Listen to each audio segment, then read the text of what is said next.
My name is Sanjay Yu, grade 12 of Singapore American School, and this is my capstone presentation on methods and findings.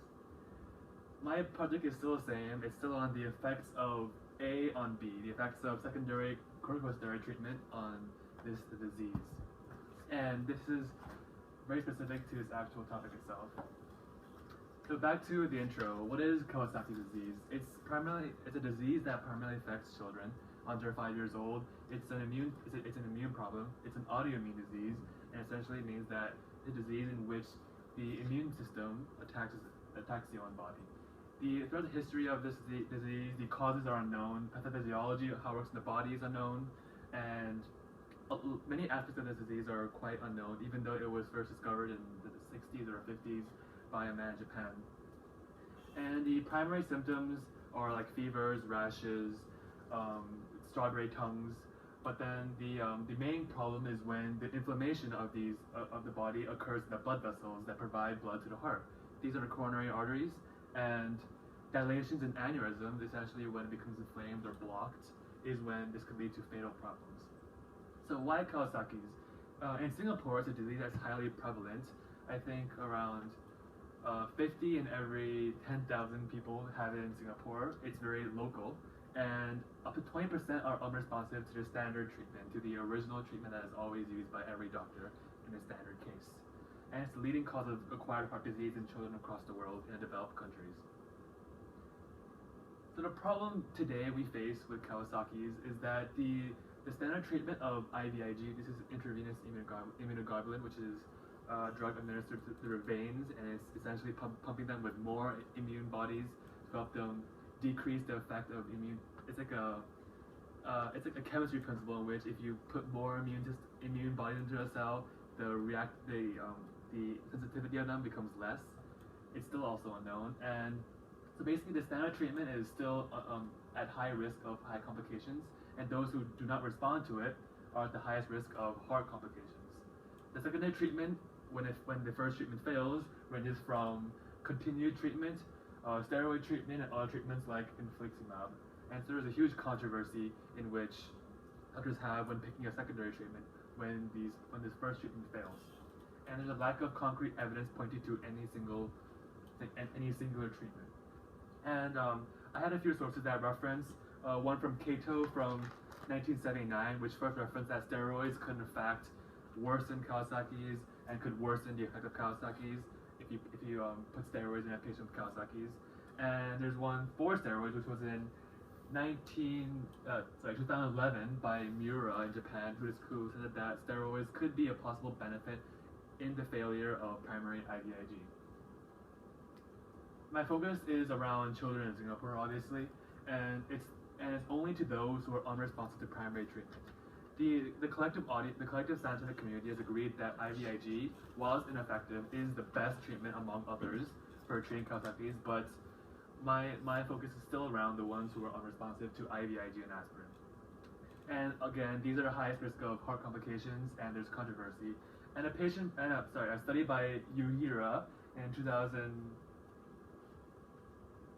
some time ago found that those unresponsive to IVIG have similar demographics, have similar characteristics, thus meaning that the limitations of randomized study can be accounted for the fact that those who are unresponsive have similar characteristics anyways. And some key critical terms, I won't go through all of them, but the key ones are autoimmunity, which is the general idea of the disease, meaning that it's when the immune system attacks itself. Coronary arteries, which are arteries that supply blood to the heart to help the muscles in the blood pump. And there are 3 specific arteries that I'm studying. Aneurysms are when the artery dilates and are blocked by scar tissue essentially, and gets blocked. An echocardiogram is an ultrasound of the heart, essentially a picture of the heart. Steroids are synthetic steroid drug treatment that is made in the lab that helps many other forms of autoimmune diseases, but hasn't been done much research on Kawasaki's especially. And IVIG non-responders are my focus subject group, those who are unresponsive to standard treatment. My research question, I'll read out loud. What is the clinical statistics analysis on secondary intravenous methylprednisolone, which is corticosteroids, treatment on Singaporean Kawasaki disease patients unresponsive to primary intravenous immunoglobulin therapy, IVIG, show about its effects on the 1. Coronary arteries, 2. Fever durations, 3. Inflammation, over a standard treatment of continued secondary IVIG.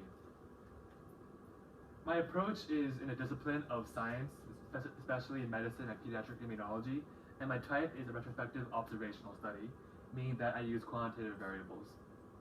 So the reason why I didn't choose an experimental study is because it is unethical and it is impossible to give someone Kawasaki disease because we don't have an understanding of the disease. And it's a retrospective study because this disease progresses over many years, and obviously picking patients now and checking them over several years goes beyond the length of this course. And it's an observational study, clinical, and while it is unable to make causal inferences, for example saying that, let's say, this disease is proven to cure the disease as a causal method, I'm able to show associations, which is the primary focus of medicine, and reflects natural clinical outcomes, such as in the case that lab experiments that are essentially purely experiments does not really replicate over to real life circumstances, whereas observational studies might. And I showed associations and I established health and risk factors, and a study by Han showed that the outcomes were demographic independent, meaning that this would work cross-culturally, cross-geographically. Therefore, it would strengthen my argument for an observational study. And it is quantitative variable because the discipline requires a high level of reliability and mathematical qualification and statistical certainty, and anecdotal biases are avoided by quantitative variables. And using stats, I can create models and create a defined level of certainty for my treatment options.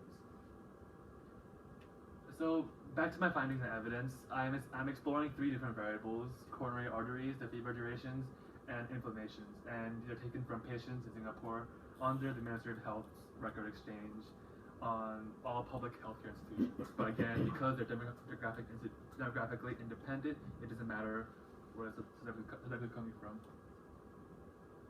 And so on the coronary arteries aspects, I inspect 3 coronary arteries, and I picked these 3 because these are the ones that are most often affected by a study shown by DeZorzi in 1998. And I check for dilations and aneurysms, again, the main health risk behind a failing treatment, and I classify them as normal or abnormal. And this is again strengthened by the argument brought by DeZorzi in 1998. And I use some formulas to transfer my data so it's more easily analyzed. And so this is my sample data for specifically my coronary arteries, and for example, for each patient, for each row, it'll be 1 patient, and I put their ID, their initials, their birth date, their discharge date. Usually they're not discharged, but it's all empty because it's progresses over years. I have their first echocardiogram, their weight and height for their specific transformation, that I can easily analyze it, and I have their specific measurements. And a standardization Z-score is essentially meaning how far are their artery sizes from the normal population. And I have these for 3 different arteries across up to like 12 different dates, so it becomes really, really long. This is for 1 date specifically. Yeah. And for fever durations, this is largely qualitative, even though it's based on numbers, because it depends on medical judgments. Doctors write down this kid had a fever at this date and at that date, but it's still a qualitative judgment, and it's important because the primary purpose of a treatment for Kawasaki is to essentially eliminate the fever at first. That's why we're measuring this variable, and treatment is dependent on days after fever onset. So let's say if you give steroids after 10 days after the fever, it becomes less effective than 2 days after fever onset. And it's how we measure the progression of the disease. And it's an accurate indication of the progression. And it's measured by time until the fever is gone. And the last variable measuring is inflammation. This is very quantitative. It's done purely by lab tests. And the 2 tests that I have data on is a CRP test, which is essentially it measures inflammation, and the ESR test, which also measures inflammation through different methods. And this is also easily classifiable as normal or abnormal. And so to summarize my method and findings, essentially I would have 200 patients across 3 different subject groups. One is those who are unresponsive receiving steroids, and second is those who are unresponsive receiving IVIG, and those receiving no treatment at all after the failure. And all this is compiled through the evidence found by the arteries, the fever durations, and the inflammation factors, and I would come up with a comparison to show which one is the most effective. And I do not have this comparison yet, but I am compiling the majority of my evidence right now.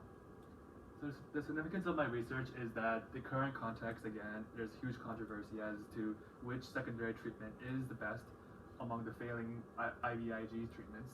And my research is new research, essentially meaning that there's new data and it's completely original and from reliable sources by actual doctors' notes. And it will shed new light on which treatment is the most effective. And my results are able to include whether IVIG is the best, steroids are the best, or if no treatment is the best. And I could strengthen and provide further evidence for any new treatment protocol that doctors could adopt for patients with Kawasaki's. That's it. Thank you. Thank you very much.